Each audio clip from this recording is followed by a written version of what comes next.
So today I have April with me, my co-lead again, and we're going to continue our discussion about commuting.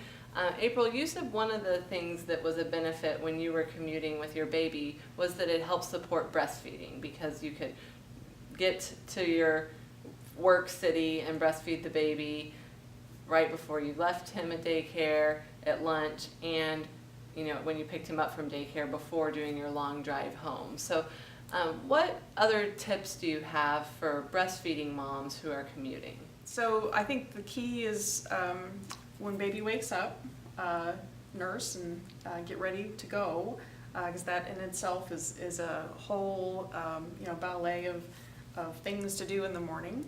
And so one of the things I always recommend is never ride with a hungry baby because then they get cranky and it makes for a long ride.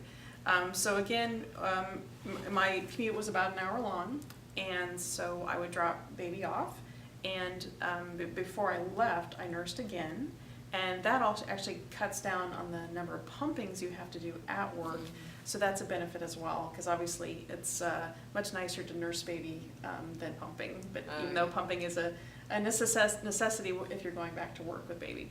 And so then I would leave him there, and then I'd go back to work. I would pump once, and because my baby's fed every 2 hours, if not more, so I was always trying to keep up with them feeding their feedings at the daycare.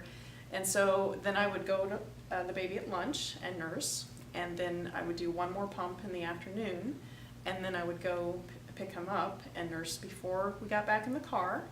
And so one of the things about pumping at work is you have to make sure that you have a cooler and good ice, either blue ice or real ice, to make sure it stays cool, and an igloo that won't leak, because if you're using real ice, you have to make sure that it doesn't spill while you're commuting in your car. So I used a combination sometimes of blue ice and regular ice, so that the regular ice would keep the blue ice cool during the day that I had access to through our cafeteria, and then I would dump out the ice before I left so it wouldn't spill in my car. So between the nursing and the pumping, that was a successful breastfeeding experience while commuting. And also I think you just have to remind yourself to drink water, because while you're commuting, that's an hour. And so you need to make sure you're hydrating to be able to continue to nurse and make the milk that you need. Right. So please in the comments below let us know any tips that you've found if you're commuting and breastfeeding that have helped you out.